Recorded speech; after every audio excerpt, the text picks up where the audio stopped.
Akan tapi yang harus kita fahami bahwa di dalam urusan syariat dan akidah beda seperti halnya orang di luar Islam punya rambu-rambu, kita juga punya rambu-rambu. Jadi menurut mereka banyak keharaman yang kita tidak boleh melewatinya. Kita tidak boleh menjamahnya. Ada kehormatan-kehormatan di setiap agama yang orang di luar agama tersebut tidak boleh menjamahnya. Kita juga baik begitu. Artinya semua agama punya sesuatu yang tidak boleh diganggu. Setiap agama. Nah ini setiap agama. Termasuk di dalamnya adalah agama Islam. Agama yang dibawa oleh Nabi Muhammad SAW. Makanya dalam kasus beberapa waktu yang lalu yang kami dengar, ada yang dari orang di luar Islam lalu berbicara yang akhirnya menyakiti kaum muslimin, lalu alasannya dia tidak sengaja, ya kita maklumi karena memang dia tidak meyakini. Dia tidak meyakini, hanya kami mohon untuk tidak mengulangi lagi dan berhati-hati.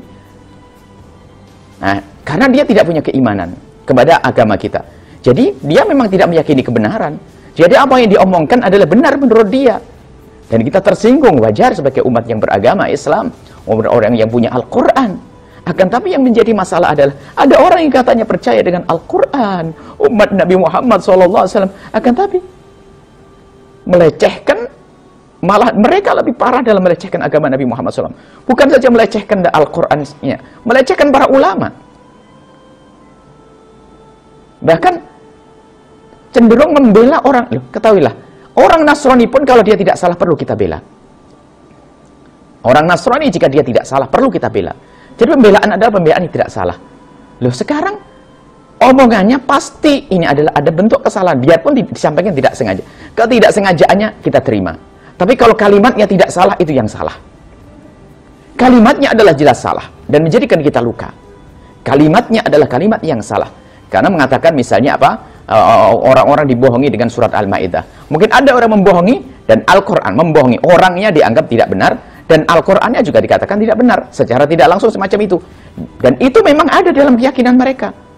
Dan kita tidak salahkan karena apa? Mereka adalah orang yang tidak beriman. Makanya kalau kita memilih orang yang tidak beriman, berarti yang salah kita. Karena apa? Dia tidak percaya dengan Al-Quran, tidak percaya dengan penafsiran ulama. Maka omongannya dia adalah wajar karena dia adalah orang yang tidak beriman. Cuman biarpun wajar adalah di lingkunganmu sendiri, tapi di saat Anda angkat, di saat dia angkat di kalangan kaum muslimin, menjadikan kaum muslimin tersakiti. Dan wajar kita sebagai orang beriman harus semacam itu.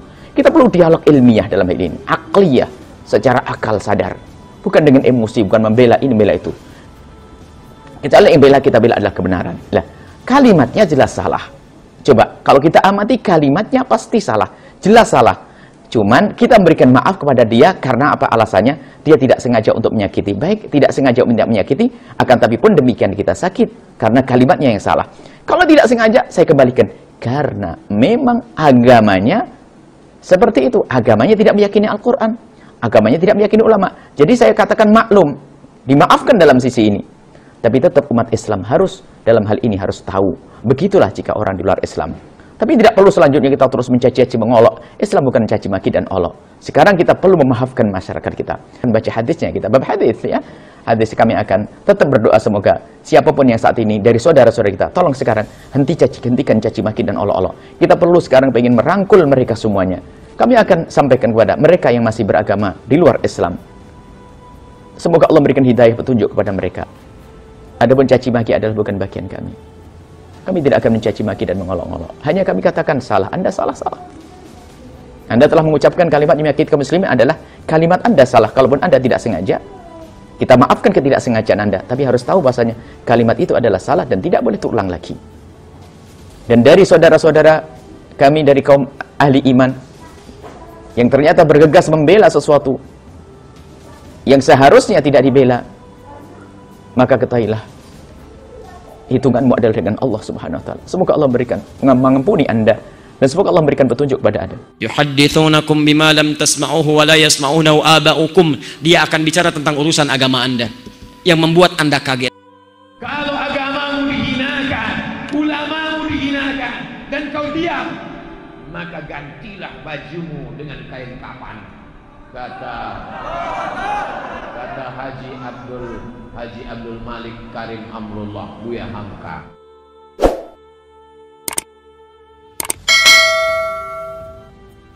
Tapi zaman sekarang ini penghinaan agama nggak tanggung-tanggung. Ini hampir setiap hari.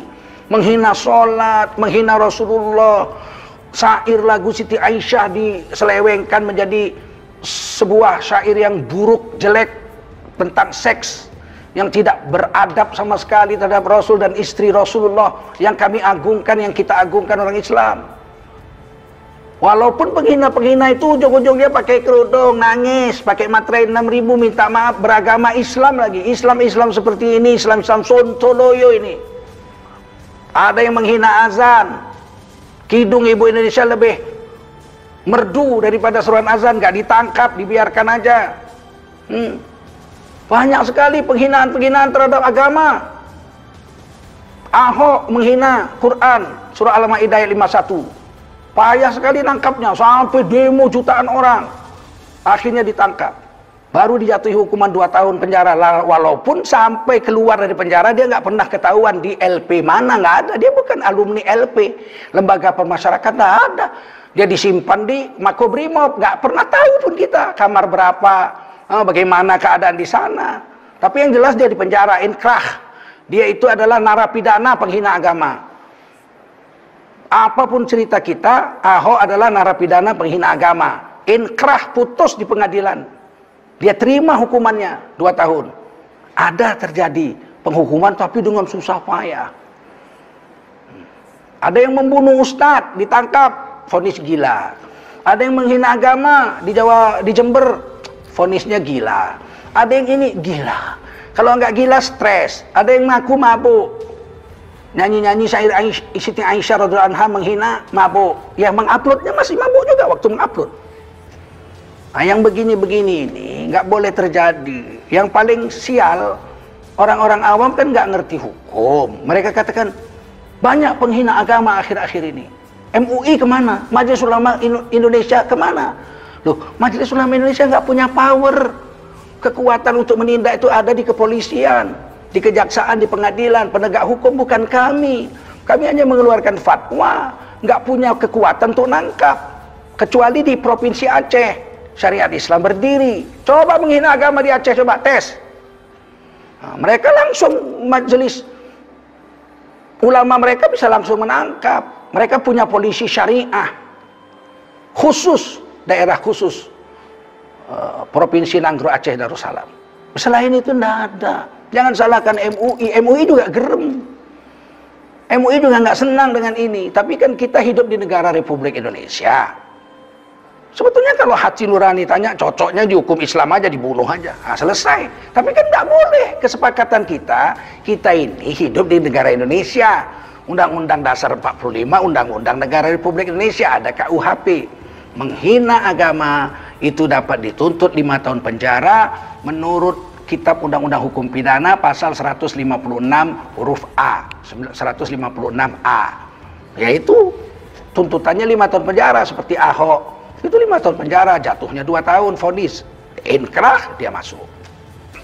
Nah, saudara-saudara, saya ingin menghimbau kepada kita semua, anak bangsa Indonesia, agama apapun yang Anda anut, Islamkah, Nasranikah Anda, Kristen, Protestan atau Katolik, Hindukah, Buddhakah, atau Anda Konghucu, mari kita jaga. Jangan kita saling menghina agama, apalagi menghina agama sendiri. Saya tidak pernah melihat orang Nasrani menghina Yesus Kristus. Saya belum pernah dengar orang Hindu menghina Dewa Shiva. Saya belum pernah mendengar umat Buddha menghina Sang Buddha, Siddhartha Gautama, atau menghina kitab-kitab suci mereka. Begitu juga orang Konghucu nggak pernah menghina agama dan kitab suci mereka, apalagi menghina Tuhan mereka, apalagi menghina tokoh-tokoh yang disakralkan dalam agama mereka. Yang aneh Islam nih. Islam nih yang ngaku Islamnya apa ini, bibit-bibit anak PKI, cucu PKI, kita pun nggak tahu. Tobat, jangan sampai terjadi pertumpahan darah di negara Republik Indonesia. Kita cinta negeri ini, kita bersaudara, darah kita ini bersaudara. Kalau kita saling menumpahkan darah gara-gara penghinaan agama, ini presiden terburuk, kejadian terburuk di negeri ini yang tidak boleh terjadi dan tidak boleh terulang dalam sejarah hidup manusia beradab.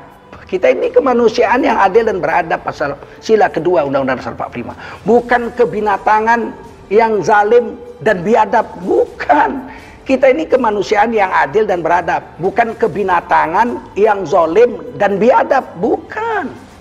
Kita jaga betul-betul untuk masa depan anak cucu cicit kita ke depan. Hentikan menghina agama, jangan ngomong-ngomong kadron, kadal gurun. Kemarin ada satu oknum mengaku sebagai pimpinan masyarakat Batak, pemuda Batak, kadron, ini bukan negara mayoritas. Itu ucapan-ucapan yang memecah belah persatuan. Ini negara kesatuan Republik Indonesia, bukan negara mayoritas. Tapi orang Islam di Indonesia nggak bisa dipungkiri, ada 230 juta. Maka yang saya ingatkan anak-anak muda, terutama yang Islam-Islam, kamu jangan iseng-iseng tapi menghina agama, itu dosa besar. Dalam 4 madhab sepakat hukumannya hukuman mati. Dalam Islam hukum fikihnya.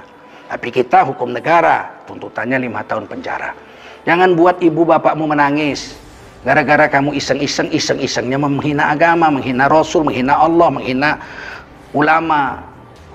Jangan iseng-isengnya itu, jangan iseng-iseng yang menyebabkan kamu masuk penjara, yang menyebabkan orang Islam marah kepadamu, yang menyebabkan bapak ibumu malu dan menangis, merana, sedih kalau kamu nanti disakiti atau dipenjara gara-gara keisenganmu yang tidak beradab itu. Maka dari itu saya Tengku Zulkarnain menghimbau sekali lagi, ini negara kesatuan Republik Indonesia, adalah tugas kita bersama menjaganya, berdiri sampai hari kiamat. Ini negeri telah ditebus dengan darah syuhada, orang-orang yang berjuang dengan harta diri mereka, nyawa mereka, untuk menjadikan negeri ini berdiri bebas dari penjajah. Wajib kita menjaganya. Mari kita jaga persatuan Indonesia. Mari kita jaga kasih sayang kita. Jangan menghina agama orang, jangan menghina agama sendiri.